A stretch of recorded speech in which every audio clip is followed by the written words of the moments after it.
السلام علیکم۔ آج کی ہماری گفتگو کا عنوان ہے بدلتی ہوئی عالمی ترتیب اور بڑی طاقتوں کی حرکیات۔ جی آج ہم مختلف رپورٹس اور مضامین کا گہرائی سے جائزہ لیں گے، خاص طور پر چین کی معاشی اصلاحات، امریکہ کے انتخابی رجحانات، جی ہاں روس میں ممکنہ قیادت کی تبدیلی اور امریکہ چین تعلقات پر۔ بالکل، اور مقصد اصل میں یہ سمجھنا ہے کہ دنیا میں کون سی بڑی ساختی تبدیلیاں ہو رہی ہیں صحیح۔ اور ان کے مضامرات کیا ہو سکتے ہیں، خاص طور پہ جب پرانا عالمی نظام وہ ایک نئے نظام کی طرف جا رہا ہے۔ تو آئیے اسی سے شروع کرتے ہیں۔ یہ جو سرجن کے بعد امریکی قیادت والا نظام بنا تھا، کھلی منڈیاں، آزاد تجارت، جی ایسا لگتا ہے وہ اب پیچھے ہٹ رہا ہے، ہاں بالکل، اور اس کی جگہ بڑی طاقتوں کا مقابلہ، معاشی قوم پرستی، یہ چیزیں آ رہی ہیں۔ تو کیا یہ بس وقتی خلل ہے یا؟ نہیں، ذرائع تو یہی بتا رہے ہیں کہ یہ کوئی وقتی چیز نہیں ہے، یہ ایک بنیادی تبدیلی ہے۔ اچھا۔ اہم بات یہ ہے کہ اب جو جغرافیائی سیاسی واقعات ہیں نا، ہاں۔ وہ صرف مارکیٹ کا شور نہیں رہے، ہم، بلکہ وہ طویل مدتی معاشی اور مارکیٹ کی تشکیل نو کر رہے ہیں۔ یعنی ان کا اثر گہرا ہو رہا ہے۔ جی بالکل، اور اس کی ایک وجہ شاید یہ بھی ہے کہ عالمگیریت کے جو فائدے تھے وہ غیر مساوی تھے، صحیح۔ جس کی وجہ سے سیاسی عدم اطمینان بھی بڑھا ہے۔ اور یہ عدم اطمینان شاید ہمیں امریکہ کے اندرونی سیاسی رجحانوں میں بھی نظر آتا ہے نا؟ جی ہاں، ذرائع یہی اشارہ کرتے ہیں، وہاں پالیسی پر جو ٹھوس بحث ہوتی تھی وہ کم ہو رہی ہے۔ اور اس کی جگہ؟ اس کی جگہ شناختی سیاست، یعنی گروہی وابستگی کی بنیاد پر سیاست، وہ زیادہ نظر آ رہی ہے۔ یہ تو عالمی تبدیلی کی ہی عکاسی لگتی ہے۔ جی، اور یہ اندرونی تقسیم عالمی سطح پر امریکہ کے کردار کو بھی متاثر کر سکتی ہے۔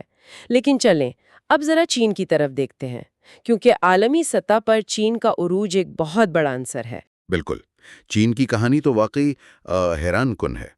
دہائیوں کی معاشی اصلاحات نے اسے بالکل بدل دیا۔ جی زراعت میں وہ گھریلو فارمز کا قیام، پھر وہ دیہی صنعتی ادارے، ٹی ویز جنہیں کہتے ہیں، ہاں، ٹی ویز بہت اہم تھے۔ اور سرکاری اداروں ایس او ایز کی تنظیمیں نو، پھر نجکاری اور WTO میں شمولیت۔ جی، اور جو چیز چین کو منفرد بناتی ہے وہ ان کا مخلوط معیشت کا ماڈل ہے۔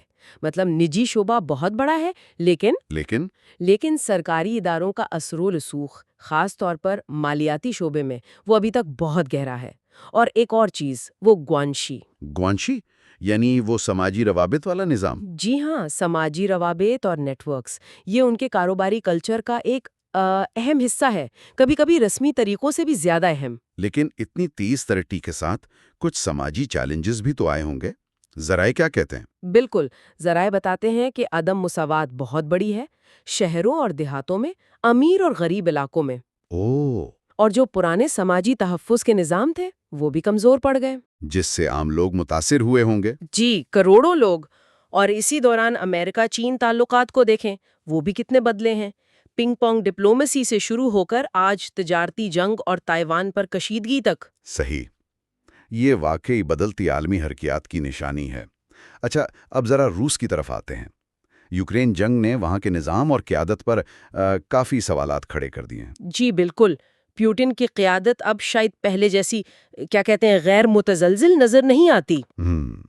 وہ جو پرگوژن والی بغاوت کی کوشش ہوئی تھی، ہاں، اس نے بھی کچھ کمزوریوں کو ظاہر کیا۔ تو مستقبل میں کیا ہو سکتا ہے، کیا امکانات ہیں؟ دیکھیں، یہ تو صرف امکانات ہیں، قیاس آرائیاں ہیں۔ ایک تو یہ کہ شاید زیادہ جارحانہ قوم پرست قیادت آ جائے، اسے ریڈیکلائزیشن کہہ رہے ہیں۔ اوہ، دوسرا امکان ریٹرنچمنٹ کا ہے، یعنی شاید کم عسکری لیکن آمرانہ قیادت جو اندرونی استحکام پر توجہ دے۔ اور تیسرا جو سب سے خطرناک سمجھا جا رہا ہے وہ ہے فریگمنٹیشن، یعنی مرکزی حکومت کمزور پڑ جائے اور ملک اندرونی خلفشار کا شکار ہو جائے۔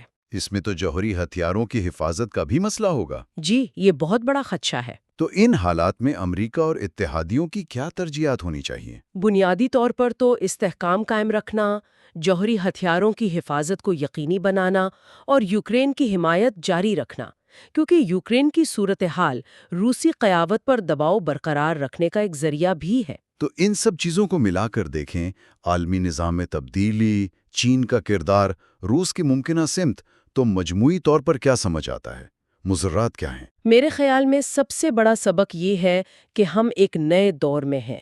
اب جغرافیائی سیاسی واقعات صرف وقتی جھٹکے نہیں رہے، بلکہ یہ نظام میں بنیادی تبدیلیوں کا اشارہ ہو سکتے ہیں، جسے پیراڈائم شفٹ کہتے ہیں۔